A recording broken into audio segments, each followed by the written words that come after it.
మామూలుగా అడాలసెంట్స్లో మానసిక సమస్యలు అంటే ఒకప్పుడు ఊరికే ప్రేమలు అనుకునేవారు. సో ఈ రోజు ప్రధానంగా ఈ జనరేషన్కు ఉన్న ప్రధానమైన సమస్య ఏంటంటే ఫోకస్ లేకపోవడం. లేకపోతే బ్రెయిన్లోనే ఆ ఫోకస్ కెపాసిటీస్ తగ్గాయి, ఫ్యాకల్టీస్ తగ్గాయి అంటారా? డిస్ట్రాక్షన్ తక్కువ ఉంటే ఆటోమేటిక్గా you can focus more, distractions ఎక్కువ ఉంటే ఆటోమేటిక్గా యూ కెన్ ఫోకస్ లెస్. నిజానికి వాళ్ళు వీడియో గేమ్స్ ఆడుతున్నప్పుడు లేకపోతే వాళ్ళకి ఇష్టమైన పని చేస్తున్నప్పుడు ఏకాగ్రత పెరిగిందని కూడా చెప్పొచ్చు కదా. మనకు సంతోషకరమైన ఏ పని చేసినా కానీ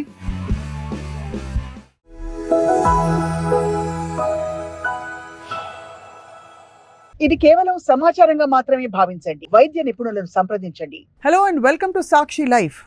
ఆరోగ్యకరమైన ఒక మస్తిష్కము, ఒక ప్రవర్తన ఎలా ఉంటుంది అంటే బహుశా దానికి కొలమానాలు కాలక్రమంలో మారుతూ వచ్చాయి. బట్ మామూలుగా క్లినికల్గా సమస్యలు ఉన్నాయి, మానసిక సమస్యలు ఉన్నాయి అని గుర్తించడానికి కొన్ని పారామీటర్స్ ఉంటాయి. ఇవాళ మనం యువతలో ముఖ్యంగా అండ్ యంగ్స్టర్స్లో అంటే 10 నుంచి 20 సంవత్సరాల్లోపు ఎప్పుడైతే ఐడియాస్ అండ్ అలాగే జీవితం గురించిన అభిప్రాయాలు ఫామ్ అవుతాయో ఆ ఫార్మేటివ్ ఇయర్స్లో ఏర్పడే అనేక సమస్యల గురించి మాట్లాడబోతున్నాం. మనతో పాటు అందరికీ సుపరిచిత psychologist, counsellor and also genius gym వ్యవస్థాపకులు విశేష్ గారు ఉన్నారు. Vishesh garu, thank you for joining us sir. నమస్కారం. మామూలుగా అడాలసెంట్స్లో మానసిక సమస్యలు అంటే ఒకప్పుడు ఊరికే ప్రేమలు అనుకునేవారు. ఇప్పుడు దానికి మించిపోయి రకరకాల కాంప్లెక్సిటీస్ ఏర్పడిపోయిన పరిస్థితులు చూస్తున్నాం. What are some of the things you see అండి? సమాజం సంక్లిష్టత పెరిగే కొద్దీ మానసిక సమస్యలు కూడా పెరుగుతాయండి. ఇంతకుముందు ఇప్పుడు సపోజ్ నా జనరేషన్లో తీసుకుంటే మాకేముంది ఉంటే స్కూలు, లేకుంటే గ్రౌండు, లేకుంటే ఆటలు, ఇంతకు మించి పుస్తకాలు, ఇంతకు మించి వేరే ఏ అదర్ యావిగేషన్ లేదు. సో ఈరోజు అలాంటి పరిస్థితి ఏం లేదు. ఈరోజు పిల్లలు స్కూల్ లేదు అని అంటే 1కి 100 డిస్ట్రాక్షన్స్ ఉన్నాయి. సో ఎప్పుడైతే ఇటువంటి డిస్ట్రాక్షన్స్ పెరుగుతాయో, కాంప్లెక్సిటీస్ పెరుగుతాయి లైఫ్లో, సో ఆటోమేటిక్గా మానసిక సమస్యలు కూడా పెరుగుతాయి. మానసిక సమస్యలు పెరుగుతాయి. సో ఈరోజు ప్రధానంగా ఈ జనరేషన్కు ఉన్న ప్రధానమైన సమస్య ఏంటంటే ఫోకస్ లేకపోవడం అనేది ప్రధానమైన సమస్య. ఇక ముందు రాబోయే జనరేషన్స్కి it be the main psychological problem for anyone. ఎందుకంటే మేము చదువుకునేటప్పుడు 90 to 94 నేను పీజీ చేసేటప్పుడు human attention span is 21 minutes. 21 minutes. But now the attention span is came down to 80 seconds to 8 minutes. అంటే సగటున మనకి ఒక మనిషి ఏకాగ్రతతో వినే నిడివి ఎంత అంటే మినిమం 80 seconds, మ్యాక్సిమం 8 minutes. 8 minutesకి మించి ఎవరు కూడా ఫోకస్ చేసే పరిస్థితులు లేరు. మరోవైపు ఏమో మనం ఇంట్లో పేరెంట్స్, టీచర్స్ ఏమో రే చదువు అని వాళ్ళని వాయించేస్తూ ఉంటారు. ఇప్పుడు పుస్తకం ముందు పెట్టుకుంటాడు, కానీ he can't focus more than 8 and maximum 10 అనుకోండి, అంతకుమించి ఫోకస్ చేయలేరు. కరెక్ట్. మన దృష్టిలో ఏంటి, వీళ్ళు చదవటం లేదు, వీళ్ళు ఫోకస్ లేదని వాళ్ళ మీద ప్రెషర్ పెడుతూ ఉంటాము. ఆ ప్రెషర్ వల్ల రకరకాల మానసిక సమస్యలు వాళ్ళు పడుతూ ఉంటారు. ఆ ప్రెషర్ తట్టుకోకపోవడం అంటే ఇప్పుడు ఇది 8 minutesకి తగ్గడానికి ప్రధాన కారణాలు ఏంటంటే డిస్ట్రాక్షన్సా, లేకపోతే బ్రెయిన్లోనే ఫోకస్ కెపాసిటీస్ తగ్గాయి, ఫ్యాకల్టీస్ తగ్గాయి అంటారా? డిస్ట్రాక్షన్స్ అండి, మెయిన్ డిస్ట్రాక్షన్స్. ఫ్యాకల్టీస్ తగ్గడం ఏం లేదు. ఫ్యాకల్టీస్ని ఇప్పుడు కూడా ఒకటి గుర్తుపెట్టుకోవాలి స్వప్న గారు, ఫ్యాకల్టీస్ అనేవి నేచర్ వర్సెస్ నచ్చని ఒక కాంట్రవర్సీ ఉంటుంది. నేచర్ వల్ల మనకు ఈ ప్రాబ్లమ్స్ వస్తాయా, నర్చరింగ్ వల్ల వస్తాయా అంటే both contribute develop the any problem. So నా అబ్జర్వేషన్ అయితే మన డిస్ట్రాక్షన్స్ పెరగడం వల్ల ఆటోమేటిక్గా దాని ఎఫెక్ట్ మన మైండ్ మీద, బ్రెయిన్ మీద ఉంటుంది, దానిలో రిలీజ్ అయ్యే కెమికల్స్ మీద కూడా ఉంటుంది. కాబట్టి డిస్ట్రాక్షన్ కనుక తక్కువ ఉంటే ఆటోమేటిక్గా you can focus more, distractions ఎక్కువ ఉంటే ఆటోమేటిక్గా you can focus less. Right. So ఇప్పుడు మనకు మెయిన్ డిస్ట్రాక్షన్ ఏంటి? Smart phone. మనము ఒక లెక్క చూసుకుంటే ఇంతకుముందు మనం చదువుకునేటప్పుడు మనకి డిస్ట్రాక్షన్ ఏముందండి? ఏమన్నా ఉందా అసలు? ఏం లేదు. బుక్ పట్టుకుంటే ఆ బుక్ పూర్తయ్యేంత వరకు 100 pages 200 pages అయితే ఐ కెన్ రిమెంబర్ నేను 300 pages నావెల్ వన్ సిట్టింగ్లో చదివిన సందర్భాలు చాలా ఉన్నాయి. నేను టీన్స్లో ఉన్నప్పుడు అప్పట్లో I was hardcore fan of Yandamuri. నవల పట్టుకుంటే అయిపోయేది అంతే, 1 sitting అంతే. ఇప్పుడు ఎవరైనా చదవమండి 1 sittingలో నవల్ని? ఎందుకంటే ఈ లోపు ఈమెయిల్ నోటిఫికేషన్ వస్తుంది, వాట్సాప్ నోటిఫికేషన్ వస్తుంది, ఫేస్బుక్ నోటిఫికేషన్ వస్తుంది, ఇన్స్టా నోటిఫికేషన్ వస్తుంది. వచ్చిన తర్వాత చూడకుండా ఉండలేం. మనము ఇంత వయసుండి ఇంత ఎక్స్పీరియన్స్ మనమే చూడకుండా ఉండలేకపోతే ఒక టీనేజ్లో ఉన్న బాయ్ ఆర్ గర్ల్ అసలు కెన్ దే కంట్రోల్, అస్సలు కంట్రోల్ చేసుకోలేరు. అందుకని ఆటోమేటిక్గా వాళ్ళు స్పాన్ ఆఫ్ అటెన్షన్ తగ్గిపోయింది. కానీ నిజానికి వాళ్ళు వీడియో గేమ్స్ ఆడుతున్నప్పుడు లేకపోతే వాళ్ళకి ఇష్టమైన పని చేస్తున్నప్పుడు ఏకాగ్రత పెరిగిందని కూడా చెప్పొచ్చు కదా. There you are. వీడియో గేమ్లో ఏమవుతుందంటే వీడియో గేమ్ అన్నీ మనం చూసుకుంటే వీడియో గేమ్స్ అన్నీ కూడా దట్ ఈస్ హంటింగ్, అది రేసింగ్ కదా, చంపడము లేకుంటే రేస్, ఒక పరుగు పందెం లాంటిది చేయటం. అప్పుడు ఏమవుతుంది, మీరు ప్రతి ఒక్కళ్ళని చంపినప్పుడు కానీ లేకుంటే ఒక రేస్ విన్ అయినప్పుడు కానీ మనకు తెలియకుండానే మన లోపల అడ్రినలిన్ రిలీజ్ అవుతుంది, డోపమైన్ రిలీజ్ అవుతుంది. అవును, okay, adrenaline and dopamine release. Race అయితేనే అడ్రినలిన్ రిలీజ్ అవుతుంది, చంపినప్పుడు డోపమైన్ రిలీజ్ అవుతుంది. అప్పుడు ఏమవుతుంది ఆటోమేటిక్గా అంటే you are one shot of dopamine or adrenaline releasing in our right. Brain. అది మనకు హ్యాపీనెస్ ఇస్తుంది, లేకుంటే ఒక యుఫోరియా క్రియేట్ అవుతుంది. దానికోసం మళ్ళీ ఆడతాం. అవును, ఆ డోపమైన్ షాట్ కోసం మళ్ళీ ఆడతాం, మళ్ళీ ఇంకో షాట్ రిలీజ్ అవుతుంది, మళ్ళీ దానికోసం ఇంకో ఆడతాం. అలా మన అటెన్షన్ ఎందుకు సస్టైన్ అవుతుందంటే ఆ డోపమైన్ కోసం సస్టైన్ అవుతుంది, ఆ అడ్రినలిన్ కోసం సస్టైన్ అవుతుంది. అంతేగాని అటెన్షన్ స్పాన్ పెరగడం కాదు, అది దానికోసం అది sustain అవుతుందంటారు. Continuation of small attention. So ఆ డోపమైన్ ఇతర చదువు ఇతర పనులలో వాళ్ళు పెట్టలేకపోతున్నారు. పెట్టలేకపోవటం అంటే స్వప్న గారు, డోపమైన్ అనేది మనం ఏ మంచి పని చేసినా కానీ డోపమైన్ రిలీజ్ అవుతుంది. ఓకే, మనం బాగా గేమ్ ఆడాము, విన్ అయ్యాము, డోపమైన్ రిలీజ్ అవుతుంది, రైట్. లేదంటే మంచిగా ఈత కొట్టాము అంటే ఫ్రెండ్స్తో హ్యాపీగా టైం స్పెండ్ చేసాము, డోపమైన్ రిలీజ్ అవుతుంది. కోతి కొమ్మ చేయడం, డోపమైన్ రిలీజ్ అవుతుంది. ఓకే, మనకు సంతోషకరమైన ఏ పని చేసినా కానీ డోపమైన్ రిలీజ్ అవుతుంది. కానీ మనం ఒక ఆట ఆడాలన్నా, కోతి కొమ్మ చేయడాలన్నా, ఈత కొట్టాలన్నా, ఫ్రెండ్స్తో కూర్చోవాలన్నా you have to make effort. Okay, మీరు ఇంట్లోంచి బయటకు వెళ్ళాలి, ఫ్రెండ్స్ని కూడగట్టుకోవాలి, గేమ్ చేయాలి, ఇదంతా ఒక ఎఫర్ట్తో కూడుకున్న పని. Whereas the smart phone without any effort. Correct. నేను సింపుల్ ఎగ్జాంపుల్ చెప్తాను మీకు. క్యాండీ క్రష్ అనే గేమ్ ఉంది స్మార్ట్ ఫోన్లో, ఉంటుంది కదా, మీరు ఎప్పుడు ఆడారా? క్యాండీ క్రష్ అంటే చూసాను. ఎస్, యా, ఆడారు ఎప్పుడన్నా? ఆడాను. ఒకసారి స్టార్ట్ చేస్తే మీరు ఆపగలరా దాన్ని? లేదు, చాలా ఎందుకని? కష్టం. యాప్ తీసేస్తే కానీ మనం యాప్ తీసేస్తే తప్ప ఆపలేము. ఎందుకంటే మీకు ఒక్కొక్క దాన్ని ఏమంటాం, ఒక్కొక్క స్టేజ్ మనం సక్సెస్ కాగానే మనకు డోపమైన్ రిలీజ్ అవుతుంది. గెలిచేసామని. ఐ గాట్ ఇట్, గెలిచామని ఒక ఆనందం వచ్చేస్తుంది, ఒక డోపమైన్ రిలీజ్ అవుతుంది. దానికనే ఇంకా second phase, second stage, third stage, fourth stage, first stage. So అది ఎప్పుడైతే తీసేసుకుంటామో అప్పుడు డిప్రెషన్ వస్తుందా పిల్లలు? మరి ఎందుకంటే డోపమైన్ రిలీజ్ అవుతే మరి డిప్రెషన్ రాకూడదు. ఎందుకు రావట్లేదంటే ఇప్పుడు దానికి మనం చాలా ఫ్యాక్టర్స్ మనం కన్సిడర్ చేయాలి స్వప్న గారు. ఎందుకంటే ఒక జనరేషన్లో స్కూల్ అంటే ఖచ్చితంగా గ్రౌండ్ అండి. స్కూల్ అంటే ఖచ్చితంగా గ్రౌండ్ ఉండేది. స్కూల్ అంటే ఖచ్చితంగా ఫిజికల్ యాక్టివిటీ ఉండేది. ఖచ్చితంగా స్కూల్ అంటే ఆర్ట్, క్రాఫ్ట్ ఇవన్నీ ఉండేవి. ఈరోజు స్కూల్స్ అన్నీ కూడా అపార్ట్మెంట్స్లో ఉంటున్నాయి. గ్రౌండ్ ఉందా ఏ స్కూల్ కన్నా కానీ? సిటీలో కానీ టౌన్స్లో కానీ ఏ స్కూల్కి గ్రౌండ్ ఉంది చెప్పండి? అసలు ఫిజికల్ యాక్టివిటీ లేదు. ఫిజికల్ యాక్టివిటీ లేనప్పుడు నీకు ఎట్లా వస్తుంది డోపమైన్? మార్నింగ్ 8:30కి వెళ్తే స్టూడెంట్ నైట్ 8:30 వరకు నడిపే స్కూల్స్ ఉన్నాయి. నైట్ 8:30 వరకు. Where did they get that physical activity and dopamine? In natural process. Natural వేలో రాదు కదా, న్యాచురల్ ప్రాసెస్లో రాదు. మోరోవర్ ఇంతకు ముందులాగా ఆ గ్రూప్స్ కట్టడము అవి కూడా లేవు ఇప్పుడు స్కూల్స్లో, లేవు. అంతా కాంపిటీషన్ అయిపోయింది స్కూలింగ్ మొత్తం కూడా. సో ఈ సోషల్ యాక్టివిటీ లేదు, ఫిజికల్ యాక్టివిటీ లేదు. Correct. So dopamine or adrenaline న్యాచురల్గా పొందటానికి కావలసిన అవకాశం లేదు. అందువల్లనే మొబైల్ ఫోన్స్ అడిక్ట్ అవుతున్నారు. కేవలం అడిక్ట్ అవడం కారణము అదే కారణము. ఎందుకంటే వాడికి బయట లేదు, ఛాన్స్ లేదు. సో మైండ్కి ఏదో ఒక రిక్రియేషన్ కావాలి. అది బయట ఇవ్వలేకపోతున్నందుకు అంటే స్కూల్స్లో చాలా చోట్ల ఒకలాంటి షెల్లోకి వెళ్ళిపోతున్నారు. Yes, you are absolutely right. So depression, anxiety ఒకటి, పియర్ ప్రెషర్ తట్టుకోలేక, లేదు పేరెంట్స్ ప్రెషర్ తట్టుకోలేక వచ్చే అనేక సమస్యలు. వీటిని ఉన్నట్టుగా ఎలా గుర్తిస్తాం మనం?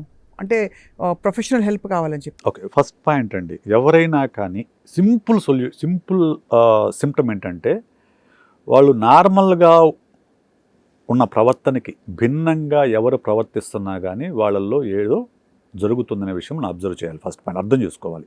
అంటే ఇప్పుడు సపోజ్ నేను 10 మందితో గలా మాట్లాడతాను అనుకోండి, సపోజ్ నా నేచర్ ఇది. నేను ఎవరైనా కనపడితే హాయ్ హాయ్ అనుకుంటే వెళ్తూ ఉంటాను, రైట్. నేను సడన్గా పలకరించడం మానేశాను.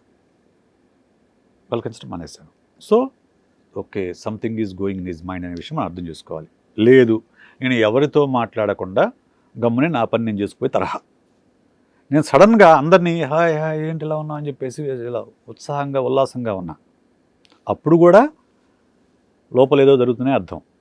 సో అంటే సహజమైన ప్రవర్తనకి భిన్నంగా వాళ్ళ ప్రవర్తనలో ఏ మార్పు ఉన్నా కానీ ఫస్ట్ మనం అర్థం చేసుకోవాల్సిందంటే okay something is going on in their mind, something అనేది మనం అర్థం చేసుకోవాలి.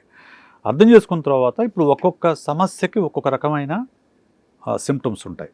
ఇప్పుడు డిప్రెషన్ అనుకోండి, క్లినికల్ డిప్రెషన్ అనుకోండి, సో ఎవరితో మాట్లాడకపోవడము, మూడీగా ఉండటము, కారణం లేకుండా అకారణంగా ఏడవటము, ఓకే ఎవరితో కలవకుండా వాళ్ళ రూమ్లోకి వాళ్ళు పరిమితం అయిపోవడము, వీళ్ళంతవరకు చీకట్లో ఉండడానికి ఇష్టపడము, ఫిజికల్ యాక్టివిటీని పూర్తిగా అవాయిడ్ చేయడము, సరిగా భోజనం చేయకపోవడము, నిద్ర చేయకపోవడము, ఇవన్నీ కూడా డిప్రెషన్ సిమ్టమ్స్గా మనం అర్థం చేసుకోవాలి. యాంగ్జైటీ, ప్రతి చిన్న విషయానికి భయపడ్డం, ఊరికి అలసిపోవడము, బయటకి ఎక్కడికి వెళ్ళామన్నా కానీ నేను వెళ్ళను ఇది అవుతుంది అని అనుకోవడము, ఇవన్నీ యాంగ్జైటీ సిమ్టమ్స్గా మనం అర్థం చేసుకోవాలి. రైట్. అన్నిటికంటే మించింది స్ట్రెస్ అండి. ఈరోజు పిల్లలు అనుభవిస్తున్న వాటిల్లో అతి ముఖ్యమైన సమస్య స్ట్రెస్, ఒత్తిడి ఎక్కడి నుంచి వస్తుంది అనేది మనం అర్థం చేసుకుంటే, నా అబ్జర్వేషన్కు నేను ఈ మాట చాలాసార్లు చాలా సందర్భాల్లో చెప్పాను, నా మీద చాలామంది విమర్శలు కూడా చేస్తారు. పిల్లల మీద ఒత్తిడికి ప్రధానమైన కారణం పేరెంట్స్ అండి. మనము సాధారణంగా ఏమంటామంటే ఎడ్యుకేషన్ సిస్టమ్ని, స్కూల్స్ని, కాలేజెస్ని, ప్రైవేట్ మేనేజ్మెంట్స్ని మనం తిడతాం, కానీ అన్నిటికంటే ముఖ్యమైన కారణం పేరెంట్స్. ఎందుకు చెప్తున్నాను అంటే, ఇప్పుడు ప్రతి స్టూడెంటు ఐఐటి, జేఈఈ లేకుంటే నీటు వీటిల్లోనే సక్సెస్ అవ్వాల్సిన అవసరం లేదు. ఓకే, కాకపోతే మన చుట్టూ ఉండే వాతావరణం మొత్తం కూడా ఈ రెండింటినే ఫోకస్ చేస్తుంది. త్రూ మీడియా ఇండైరెక్ట్ ఇన్ఫ్లుయెన్స్ ద్వారా ప్రతి పేరెంట్ కూడా మా పిల్లడు ఐఏఎస్ చదవాలి, సివిల్ చదవాలి, ఐఐటి జేఈ చదవాలి, లేకుంటే నీట్ చదవాలి. ఈ మధ్యకాలంలో కొత్తగా వాటితో పాటు కంప్లీట్ అవుతుంది ఏంటంటే సిఏ ఒకటి, ఐఏఎస్ ట్రైనింగ్ ఒకటి. ఈ 4 మెయిన్ కనిపిస్తున్నాయి. కానీ ఈ 4 దేంట్లో దానికి పంపించాలనేది ప్రయత్నం పేరెంట్స్ది. అది వాళ్ళ ఉద్దేశం మంచిదే. వాళ్ళ ఉద్దేశం ఏంటంటే మన పిల్లలు మంచి భవిష్యత్తు ఉండాలని. దానికోసం వాళ్ళు చాలా త్యాగాలు కూడా చేస్తున్నారు అన్డౌటెడ్లీ. ఇంతకు ముందు కంటే పేరెంట్స్ ఇప్పుడు చాలా ఎక్కువ త్యాగాలు చేస్తున్నారు. చాలా కష్టపడతారంటే నేను ఇంటర్మీడియట్ ఎంసెట్ రాసేటప్పుడు మా ఊరికి ఎంసెట్ రాసే విజయవాడ లయోలా కాలేజీకి 100 కిలోమీటర్స్ ప్లస్ దూరం. ఎవరు రాలా నాతో పాటు, నేను బస్ ఎక్కి నేనే వెళ్ళిపోయా. అక్కడ విజయవాడ అదే ఫస్ట్ టైం వెళ్ళడం. ఇప్పుడు బాగా మారింది. అవును, ఇప్పుడు పిల్లలకి ఎగ్జామ్ అంటే పేరెంట్స్ కారులోనో లేకుంటే క్యాబ్లోనో తీసుకెళ్ళి వాళ్ళకి నిలబడి ఆ 3 గంటల సేపు వీళ్ళు బయట నుంచొని ఆ చెట్ల కింద ఎండలో నుంచొని చేస్తున్నారు. చాలా త్యాగాలు చేస్తున్నారు, అందులో డౌట్ ఏం లేదు. కానీ పిల్లల మనసు తెలుసుకోవట్లేదంటారా? పిల్లలకి నిజంగా అంత బరువు మోయగలరా? అసలు వాళ్ళకి అది ఇష్టం ఉందా లేదా? వాళ్ళకి ఆ కెపాసిటీ ఉందా లేదా? వాళ్ళ ఎబిలిటీస్ ఉన్నాయా లేవా? ఇవేమీ అర్థం చేసుకోకుండా అందరినీ ఒకే ఘాటిలోకి నెట్టాలనే ప్రయత్నం చేయడం వల్ల వాళ్ళు తెలియకుండానే వాళ్ళ మీద ప్రెషర్ పెరిగిపోతుంది. మోరోవర్ చాలామంది పేరెంట్స్ చేస్తున్న ఇంకొక తప్పు ఏంటంటే ఫెయిల్యూర్ని యాక్సెప్ట్ చేయలేకపోతున్నారు. మన పిల్లలు ఫెయిల్ అవుతారు అనే విషయాన్ని అసలు ముందు వాళ్ళు ఒప్పుకోవటంలా. వాళ్ళు ఒప్పుకోకపోవడం వల్ల అమ్మో నేను ఫెయిల్ అయితే నాన్న ఏమనుకుంటాడో, అమ్మ ఏమనుకుంటుందో, ఇట్లా ఆ ప్రెషర్ అనేది తెలియకుండానే వాళ్ళ మీద ఇండైరెక్ట్గా ప్రెషర్ పడుతూనే ఉంటుంది. సో నేను ఇటువంటి ఎందుకు చెప్తున్నా అంటే, అదే చాలామంది కౌన్సిలింగ్లో భాగంగా చాలామంది స్టూడెంట్స్ వస్తూ ఉంటారు. లాస్ట్ ఇయర్ ఒక అమ్మాయి తీసుకొచ్చారు వాళ్ళ ఫాదర్. అమ్మాయి సెకండ్ ఇయర్ ఇంటర్మీడియట్ చదువుతుంది. ఆ కాలేజీ చేరినప్పటి నుంచి హాలిడేస్లో తప్ప మిగతా రోజుల్లో ఆ అమ్మాయి సన్ రైజ్ చూడలేదు. అంటే 1.5 year she is not expose to sunrise. Right. చాలా సో ఆటోమేటిక్గా she was into depression. Sunrise పడకపోతే మనం అనుకుంటాం, కానీ మనకు ఆ సహజసిద్ధమైన గాలి వెలుతురు ఇవి ఏవి లేకపోతే మనం డిప్రెషన్లోకి వెళ్ళిపోతాం తెలియకుండా. అదే సియాటిల్ లాంటి నగరంలో హైయెస్ట్ రేట్ ఆఫ్ సూసైడ్స్ అని ఒక టైంలో అనేవారు. సియాటిల్ అమెరికాలో ఉన్న నగరం. అక్కడ నిత్యం వర్షం పడుతూ ఉంటుంది. మబ్బుగా ఉండడం వల్ల, వెలుతురు లేకపోవడం వల్ల జరిగే పరిణామం. సో ఇది సహజంగా మనకి అంటే పర్యావరణంలోని చాలా విషయాలు మనకి మనని ప్రభావితం చేస్తా అంటున్నారు మీరైతే. అవును, ఇప్పుడు ఎందుకు సాడ్ అనే ఒక డిజార్డర్ ఉంది, సీజనల్ ఎఫెక్టివ్ డిజార్డర్. అంటే ఆ సీజన్తో పాటు వస్తుంది అంతే. Seasonal effective disorder. ఎస్, ఆ సీజన్తో పాటు వస్తుంది అంతే. యూజువలీ వర్షాకాలంలోనా, వర్షాకాలం, చలికాలం, చలికాలంలో అంతే. రైట్. అది కూడా వస్తుంది, మళ్ళీ ఆ సీజన్ అయిపోగానే మళ్ళీ వాళ్ళు దే ఆర్ నార్మల్. సో అలాగే డిప్రెషన్ కూడా ఏంటంటే ఇటువంటి వాతావరణం అండి. ఒకటి స్వేచ్ఛ ఉండదు. ఇప్పుడు ఒకటి అడుగుతా అండి, జైలుకి ఇంటికి డిఫరెన్స్ ఏంటి మేడం? జైల్లో వాళ్ళు చెప్పినట్టు మనం మసులుకోవాలి, ఇల్లు అంటే మనకి ఇష్టం వచ్చినట్టు మనం ఉండొచ్చు అన్నది. యూఆర్ ఎట్ హోమ్ అంటే బేసికలీ నువ్వు ఇంట్లో కంఫర్ట్గా ఉండొచ్చు, కంఫర్టబుల్గా ఉండడం, నీకు నచ్చినట్టు కూర్చోవచ్చు, నచ్చింది తినొచ్చు, నచ్చింది తాగొచ్చు, ఇదే కదా హోమ్కి. జైల్లో కూడా నీకు ఒక బెడ్ ఉంటుంది, టైంకి ఫుడ్ ఉంటుంది, వారం సినిమా ఉంటుంది, ఇవన్నీ ఉంటాయి మరి జైల్లో కూడా. మరి జైలుకి ఇంటికి డిఫరెన్స్ ఏంటి? ఫ్రీడమ్ ఒక్కటే డిఫరెన్స్. ఓకే, ఇప్పుడు హాస్టల్లో ఉన్న పిల్లలు కూడా కోల్పోతుంది ఆ ఫ్రీడమ్ని. అయితే హాస్టల్ పెంపకంలో చాలా మంది పిల్లలు బాగుపడతారు కదండి, కొంతమందిని ఇది ఎందుకు ఎఫెక్ట్ చేస్తుంది అంటారు? అక్కడే వద్దాం. ఎటువంటి హాస్టల్స్ అనేది కూడా క్రైటీరియా. ఎటువంటి హాస్టల్స్, ఓకే, కొంచెం గాలి వెలుతురు ఉన్న హాస్టల్స్ అనుకోండి, ఓకే చల్తా. రైట్. ఇప్పుడు నేను ఇందాక చెప్పిన కేసులో హాస్టల్ ఇక్కడ బిల్డింగ్ అక్కడ ఉంటుంది, ఉదయం 5 o'clock నిద్ర లేపుతారు, నిద్ర లేవగానే ముందు వాష్రూమ్ కోసం పరిగెత్తుకొని క్యూలో నుంచొని ఆ కార్యక్రమాలు పూర్తి చేసుకోవాలి. అది అయిపోగానే ఆ పాలు ఏదో తాగేసి ఇక్కడ గేట్, ఇనప గేట్ ఉంటుంది, ఈ గేట్ ఓపెన్ చేస్తారు, గేట్ ఓపెన్ చేసి కాలేజీలోకి వెళ్ళిపోవాలి. మళ్ళీ అక్కడ 2 hours క్లాస్ అయితే మళ్ళీ గేట్ ఓపెన్ చేస్తే మళ్ళీ బ్రేక్ఫాస్ట్ రావాలి, మళ్ళీ కాలేజీకి వెళ్ళిపోవాలి, మళ్ళీ లంచ్కి ఇటు రావాలి. లంచ్కి గేట్ ఒక్కటే కాలేజీకి దీనికి మధ్య అడ్డం, మొత్తం జైలే. కరెక్ట్. అటువంటి వాతావరణంలో పిల్లలకి ఎట్లా వాళ్ళు ఫ్రీగా ఉండగలుగుతారు? కరెక్ట్. మీరు అన్నట్లు ఎటువంటి హాస్టల్స్లో అంటే కొంచెం పిల్లలకి ఫ్రీడమ్ ఉన్న హాస్టల్స్ అనుకోండి, కొంచెం గాలి వెళ్తురు, కాస్త బయట గ్రౌండ్, కాస్త ఆడుకునే అవకాశము ఇటువంటి ఉంటే ఓకే. ఎందుకంటే ఇది రెండు భిన్నమైన వాదనలు ఉన్నాయి సార్ మీరు చెప్పేది.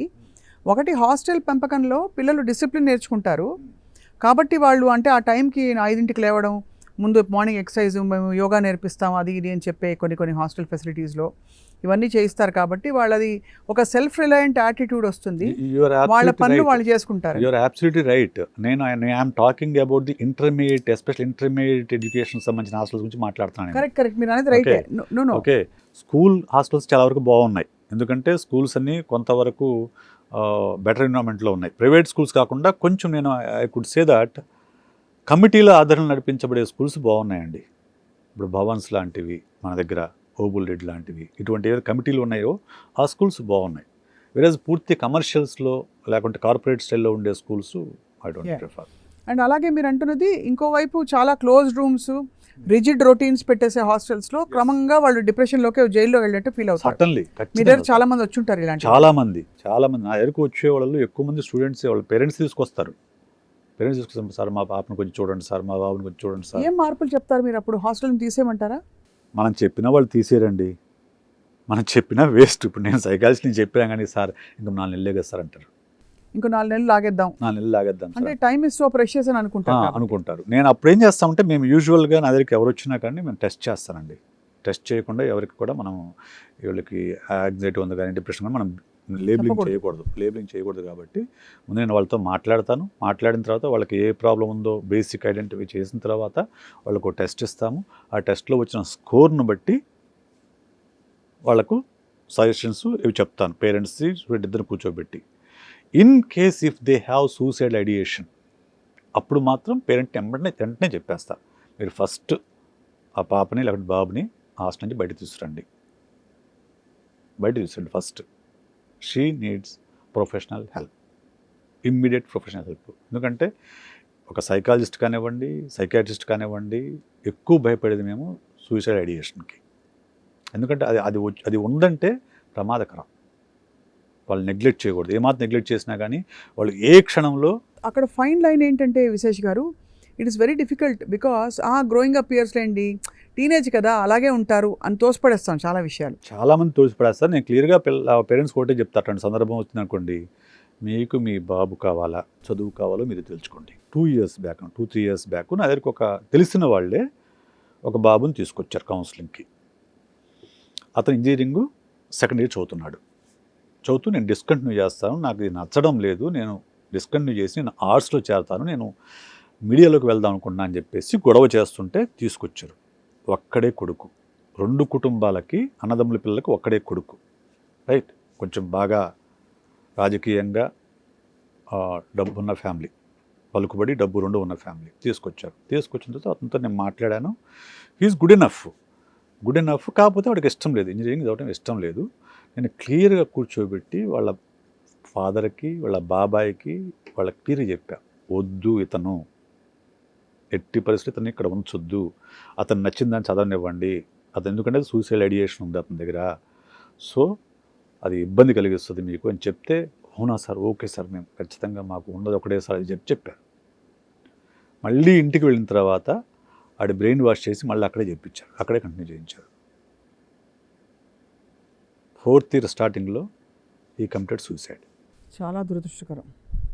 నాకైతే బాధ, కోపం వాళ్ళ పేరెంట్స్ మీద. ఇంత చెప్పినా కానీ మూర్ఖంగా, ఇంత మనం చెప్పినా కానీ కూర్చోబెట్టి చెప్పాను, లేదండి మీరు నెగ్లెక్ట్ చేయమాకండి అని చెప్తే, లేదు సార్ ఖచ్చితంగా సార్ వాడు ఒక్కడే సార్ మాకని చెప్పి మళ్ళా వాడిని తీసుకుని అక్కడే ఉంచేసి కంటిన్యూ చేసేసి చెప్తే నేను ఫోన్ చేసి తిట్టేసా. వాళ్ళకి తెలిసిన వాళ్ళే కాబట్టి ఆ రోజు చెప్పాను, విన్నారా మీరు, ఇప్పుడు చివరికి ఎంత ఏడ్చేసరికి వెనక్కి తిరిగి వస్తాడా మీ అబ్బాయి మీకు అని చెప్పేసి ఇటువంటి జరిగే ప్రమాదం ఉంది. కాబట్టి ఒక సైకాలజిస్ట్ చెప్పినప్పుడు, లేకుంటే ఒక సైకాట్రిస్ట్ చెప్పినప్పుడు దాన్ని యాక్సెప్ట్ చేయడం అనేది పేరెంట్స్ అలవాటు చేసుకోవాలి. ఎందుకంటే నాకైనా ఇంకో సైకాలజిస్ట్ ఏమి నన్ను వాళ్ళు వచ్చే లాభం ఏం లేదు కదా. సో మనకు ఉన్న ఫ్యాక్ట్ని చెప్తాం వాళ్ళకు, పేరెంట్స్ అర్థం చేసుకొని దాన్ని వీలైనంత వరకు అటువంటి పరిస్థితుల నుంచి పిల్లల్ని బయట తీసుకురావడం అనేది అవసరం. సో చాలా అయితే ప్రస్ఫుటంగా మనకు సిమ్టమ్స్ కనిపిస్తాయి, వాటికి స్పందించాల్సిన అవసరం ఉందని. సో ఈ డిప్రెషన్, యాంగ్జైటీ ఇటువంటి వ్యవహారాలపై మరి ఆహారపు అలవాట్లు, నిద్ర ఎంతవరకు ప్రభావం చూపుతాయండి? నిద్ర ఎక్కువ ప్రభావం చూపిస్తుందండి. ఆహారపు అలవాట్ల కంటే కూడా నిద్ర ఎక్కువ ప్రభావం చూపిస్తుంది. నిద్ర కనుక లేకపోతే, తక్కువ నిద్రపోతుంటే ఖచ్చితంగా మీకు దానివల్ల యాంగ్జైటీ డెవలప్ కావచ్చు, స్ట్రెస్ ముందు డెవలప్ అవుతుంది. Stress May leads to anywhere madam. అదే ఈ వారం అంతా మరి అంటే ఎందుకో అది యాదృచ్ఛికమో తెలియదు, అందరూ అంటే ఈవెన్ కార్డియాలజిస్టులు కావచ్చు, న్యూరాలజిస్టులు కావచ్చు, అందరూ స్ట్రెస్ గురించి మాట్లాడతారు. Stress can lead to anything అంటే stress can lead from ulcer to cancer. అది అల్సర్ టు క్యాన్సర్ ఎక్కడికైనా లీడ్ చేయొచ్చు స్ట్రెస్ అనేది. ఓకే, కాబట్టి స్ట్రెస్ వీలైనంత వరకు అది లేకుండా చేయడమే పేరెంట్స్ చేయాల్సిన పని. రైట్, పేరెంట్స్ చేయాల్సిన పని. ఎందుకు చెప్తున్నానంటే, పేరెంట్స్ కనుక ఈ మార్కులు, ర్యాంకుల పైన ప్రెషర్ పెట్టకపోతే నువ్వు ఎక్కడ చేర్పించినా ఏమీ పెద్ద ఇబ్బంది ఉండదు. ఓకే, మీరు అష్యూరెన్స్ ఇవ్వాల్సిందంటే పిల్లలకి, do your best man, do your best, give your best shot, అంతే. Forget about the marks and ranks. నీ బెస్ట్ నువ్వేంటనేది పర్ఫామ్ చేసి చూపించు అనే అంతవరకు వాళ్ళు కనుక ఆ అష్యూరెన్స్ ఇవ్వగలిగితే, ఒకవేళ వాళ్ళ ఆ ప్రయత్నంలో వాళ్ళు ఒకవేళ తప్పటడుగు వేసినా ఫెయిల్ అయినా కానీ వాళ్ళని ఇమ్మీడియట్గా నానా బూతులు తిట్టి, నానా చిత్రహింసలు పెట్టకుండా కూర్చొని అసలు కారణం ఏంటో కనుక్కొని వాళ్ళ కరెక్ట్గా గైడెన్స్ కనుక ఇవ్వగలిగితే పిల్లలపైన ప్రెషర్ ఉండదు, రైట్, స్ట్రెస్ ఉండదు.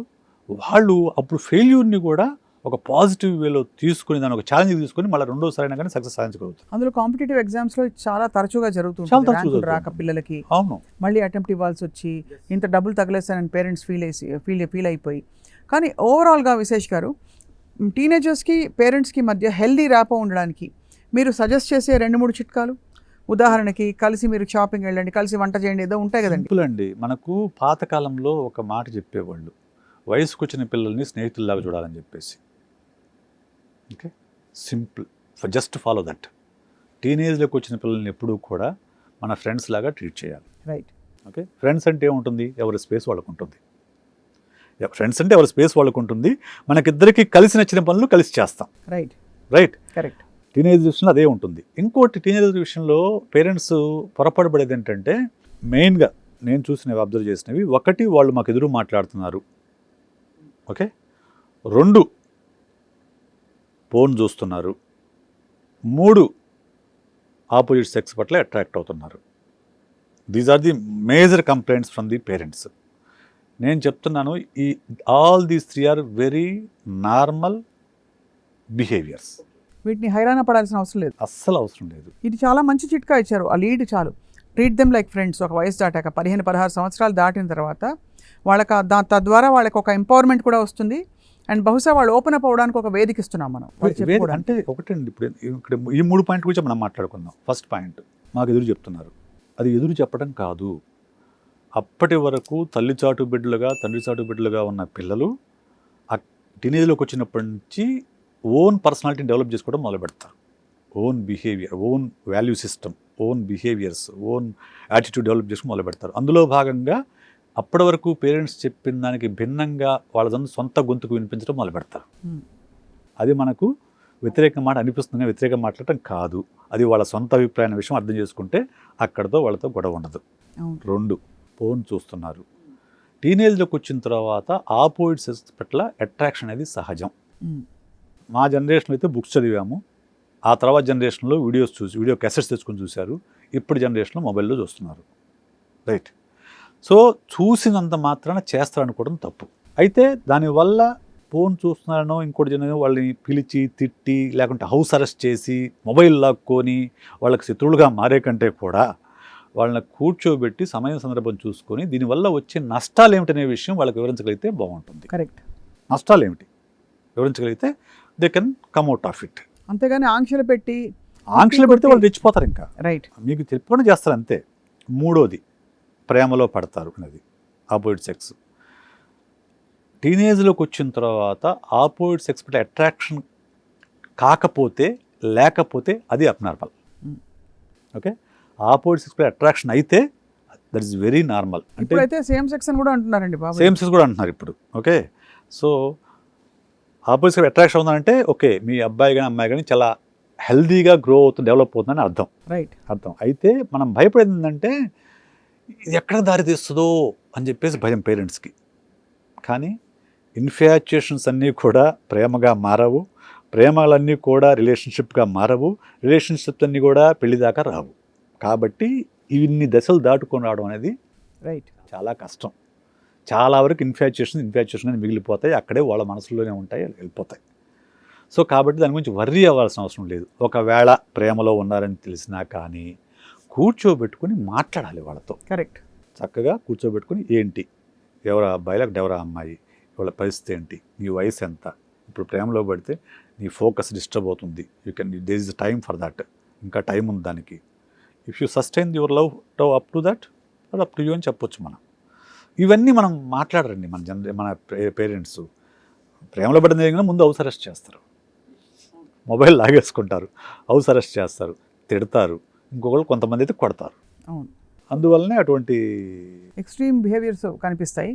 మొత్తానికి మీరు చెప్పిన మంచి లీడ్ ఒకటి ఏంటంటే ట్రీట్ దెమ్ లైక్ ఫ్రెండ్స్. అది కెరియర్ అయినా, చదువుకునే హాస్టల్ అయినా, ఇంకోటైనా ఫ్రెండ్ సర్కిల్, బయటికి వెళ్ళడం, సోషలైజింగ్ అయినా, మీరు అన్నట్టుగా ఇలా ఆపోజిట్ సెక్స్కి సంబంధించిన ఎన్ని విషయాలైనా సరే బహుశా ఫ్రెండ్గా ట్రీట్ చేస్తే వాళ్ళు ఓపెన్ అప్ అవుతారు, ఒక హెల్దీ ర్యాప్ హ్యాపీగా ఓపెన్ అప్ అవుతారు. విశేష్ గారు, by for the most useful discussion I've had ఈ రీసెంట్ టైమ్స్లో. బికాజ్ మీరు ప్రాక్టికల్గా గ్రౌండ్ లెవెల్లో జరిగేది మీ ఎక్స్పీరియన్స్తో, మీరు కౌన్సిల్ చేసిన పేషెంట్ల స్టోరీలతో చెప్పారు. Thank you so much sir. And అలాగే పేరెంట్స్ అందరూ చూసి తప్పకుండా పిల్లలలో ఉండే బిహేవియరు అంటే ఏం జరుగుతుంది వాళ్ళ మైండ్లో అని తెలుసుకునే ప్రయత్నం అయితే చేయాలని గుర్తిస్తారని చెప్పి ఆశిస్తున్నాం. Thank you all for watching.